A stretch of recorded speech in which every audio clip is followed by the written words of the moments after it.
They laughed at the teen girl, trying to deposit $1,000 until her mother walked in. You ever have one of those days that starts with sunshine, but you know deep down it's not going to stay that way? That's how it began for 16-year-old Skylar James.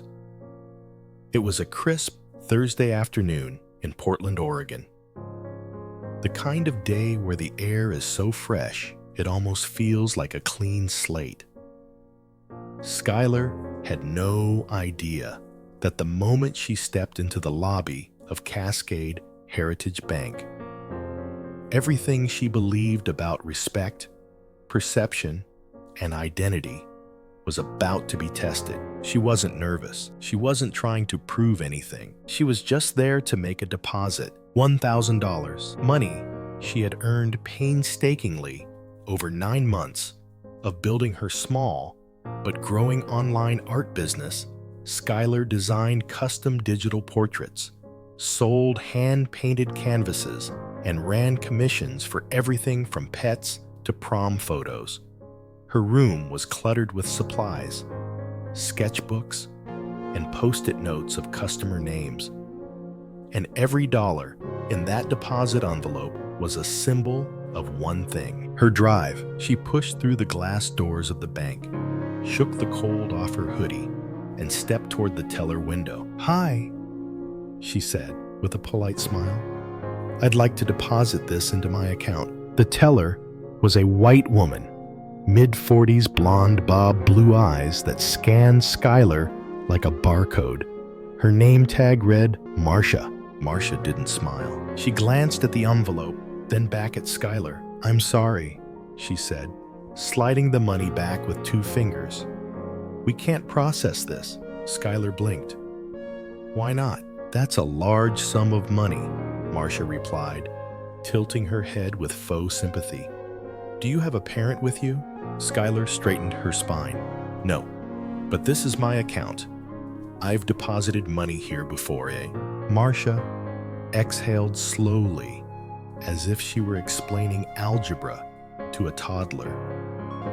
"We've had counterfeit issues recently, and our policy requires a guardian for deposits over $500 for minors." Skylar knew that was a lie. She had deposited $700 just last month. The same lobby, the same bank, a different teller. "That's not your policy," she said quietly. Marcia shrugged.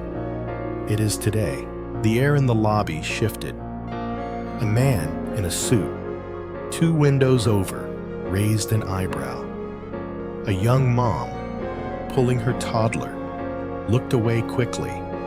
Skylar's cheeks burned. She took a step back, pulled out her phone, and texted just 1 sentence. "They're refusing my deposit again." What Marcia didn't know, what no one in that lobby knew, was that Skylar's mother, Dr. Maya James, was sitting in a glass-walled meeting room upstairs, reviewing the very anti-discrimination policy Marcia had just violated. Dr. James wasn't just Skylar's mom.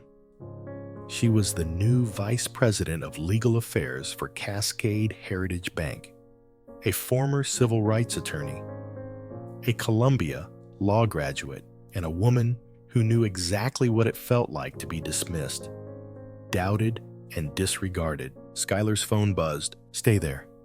I'm coming down." 5 minutes passed. Skylar stood near the chairs by the ATM, eyes down, trying not to let the burn in her chest show on her face.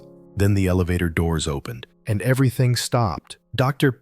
Maya James stepped out, 5'7", in flats wrapped in a tailored navy blazer, still sharp despite a long day of meetings. Her expression, calm fury. Her presence, unmistakable. She walked straight to the teller counter. "Which one of you denied my daughter her deposit?" Marcia's face drained of color.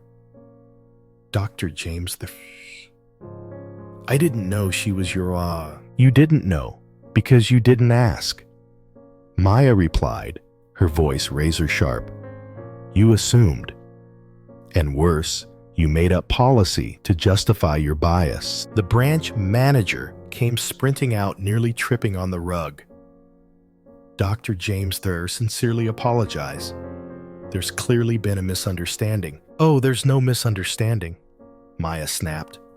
There's just a double standard. One that my daughter just experienced in front of a room full of witnesses. Skylar, still standing quietly nearby, finally stepped forward. I just wanted to deposit money I earned. That's all, Marcia stammered. I thought it might be suspicious. In what world is a teenage girl with $1,000 suspicious? Maya demanded. Silence. Customers stared. A man in line filmed with his phone. Another woman whispered, "That's her mom. That's the Dr. James." Maya turned to Skylar. "Do you have the receipt slips?" Skylar handed them over. "Process it now," Maya said. Marcia's hands shook as she completed the transaction. Skylar's account was credited. No more excuses. No more delays. But the moment wasn't over. Just as Maya was about to turn and leave, a voice rose from across the room. Dr. James, a young woman, early 20s, wearing a Cascade intern badge, stepped forward nervously. "I saw what happened. My little sister's been through that. At school, at stores, everywhere. Thank you for speaking up." Maya's eyes softened. "Then you make sure she knows she's never the problem. They are." Skylar looked up at her mom, heart full and throat tight. She didn't need to say it. Maya already knew. But then came the unexpected. Later that evening, as Maya reviewed her emails, a message came through from the board chair of Cascade Heritage Bank, a formal invitation to address the entire executive leadership team about bias training policy and internal culture reform. It wasn't just a reaction, it was a call to lead. Maya accepted. 2 weeks later, she walked into the bank's conference hall, not just as a VP, but as the keynote speaker of the most important internal event in years. Her talk, "What My Daughter Taught You in 60 Seconds That Your HR Failed to Teach in 10 Years. The story didn't end there. Skylar's video went viral. Over 4 million views in a week.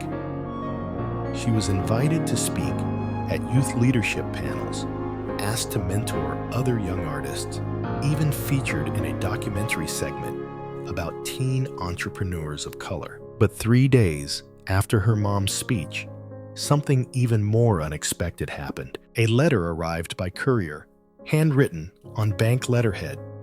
It was from Marcia. In the note, she admitted her bias. She acknowledged her assumptions, and she wrote, "I have a daughter too. And if someone treated her the way I treated you, I'd be heartbroken." She asked for forgiveness, not just from Maya, but from Skylar. Skylar sat with it for hours. And in a video she posted later that night, she said, "Growth isn't always instant. But sometimes, when people are held accountable, they can change. I accept her apology, but I'll never forget how it felt." And thousands of comments rolled in. "You're stronger than you know. This is how we move forward. I showed this to my daughter," she cried. "This isn't just a story about cash or banks. It's about what happens when a young black girl walks into a place meant to serve her and gets treated like a threat instead of a customer. It's about the power of showing up, of not shrinking, of knowing your worth, even when the world doesn't." So the next time someone makes you feel small, remember Skylar and remember her mother. And the next time someone doubts you, just smile, step back, and let the truth walk through the door in flats and thunder. If this story moved you, if you believe we need more stories like this, hit that like button and subscribe to our channel, because change doesn't always begin in courtrooms. Sometimes it starts at the counter. And the moment someone says, "I'm sorry, but we can't accept this," that's exactly when you remind them, "You don't have to accept me. I already belong."